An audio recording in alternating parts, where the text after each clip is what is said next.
Merhaba arkadaşlar. Bugün Japon elmalarıyla çok güzel bir reçel hazırlıyorum. Elmalarımı karbonatlı suyla yıkadım, birkaç su duruladım ve saplarının şu boğumlu kısımlarını bıçakla şu şekilde aldım. Uç kısımlarını, şu saçaklı kısımları birkaç tane bıraktım. Onları da bu şekilde bıçağın ucuyla temizledim. Şöyle.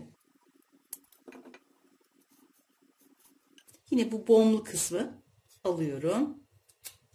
Bu şekilde hepsini hazırladım.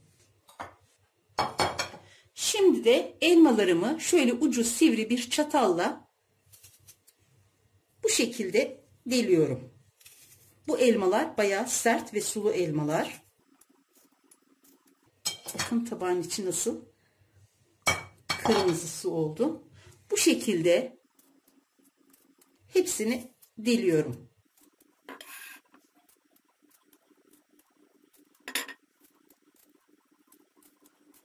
Burada toplamda 1 kilogram elmam var.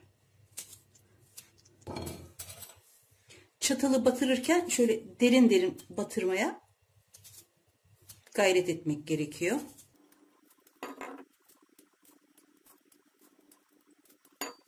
Bütün elmaları çatalla deldim. Şimdi elmaları kenara alıyorum ve şerbetimi hazırlıyorum. Tencereme 1 kilogram şeker, 4 bardak da su aldım. Elmalarım yaklaşık 1 kilogram olduğu için 1 kilogram elma için 1 kilogram şeker, 4 su bardağı da su kullandım. Kullandığım bardak ölçüsü 200 mililitre. 1 kilogram şeker yaklaşık 5 su bardağı gelmekte. Şimdi tencereme koyduğum şekeri ve suyu iyice karıştırıyorum.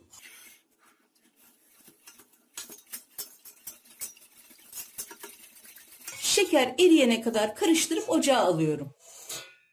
Ocağımı yaktım. Ocağım şu anda harlı ateşte. Şerbetim kaynayana kadar bu şekilde ocakta tutuyorum.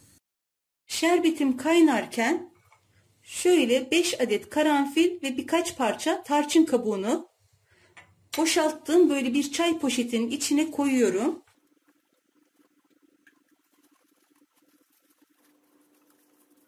Ve poşetin ağzını sıkıca bağlıyorum. Hazırladığım bu minik keseyi kaynayan şerbetin içine atıyorum.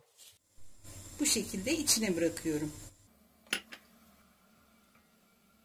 Şerbetim kaynamaya başladı. Hemen elmaları içine bırakıyorum.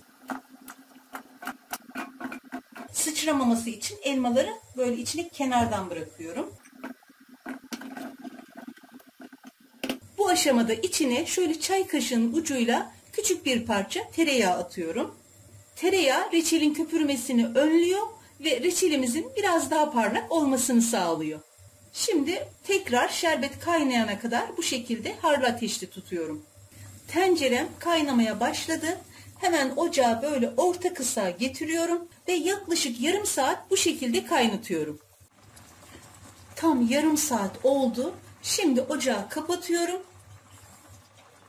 Ve elmaları 2 saat bu şekilde şerbetin içinde bekletiyorum. Şekerin içinde bekletmemin amacı o şekeri iyice içine çeksin. Yaklaşık 2 saat oldu. Şimdi ocağımı tekrar açıyorum ve kaynamaya bırakıyorum. Reçelim kaynamaya başladı. Hemen ocağı tekrar orta kısığa alıyorum ve 5 dakika daha bu şekilde kaynatıyorum. 5 dakikanın sonunda içine şöyle taze sıkılmış 1 yemek kaşığı limon suyu, şöyle minik bir parça da limon tuzu içine atıyorum ve şöyle sallayarak karıştırıyorum. Limon tuzu ve limon suyunu ekledikten sonra 5 dakika daha kaynatıp ondan sonra kıvamına bakmaya başlayacağım. Artık kıvamına bakıyorum.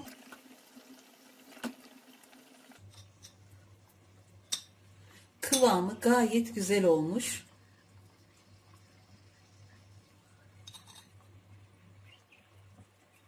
Hemen ocağı kapatıyorum ve kavanozlarıma dolduruyorum.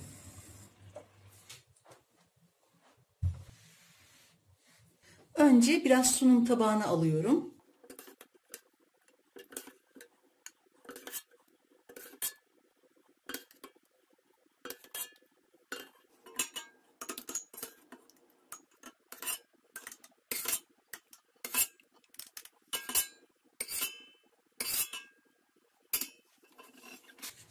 Kavanozun ağzını temizce siliyorum.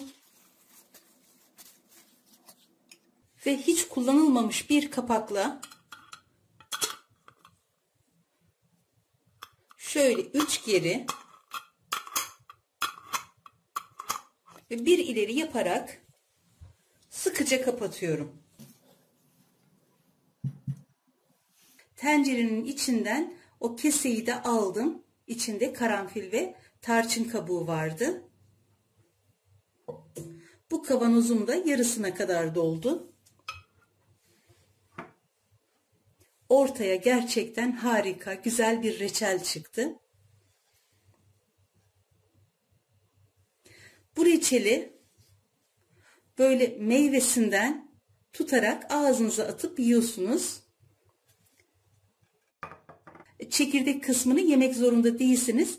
O çekirdek kısmı, yani çekirdek yuvası bütün olarak, toplu olarak çıkıyor.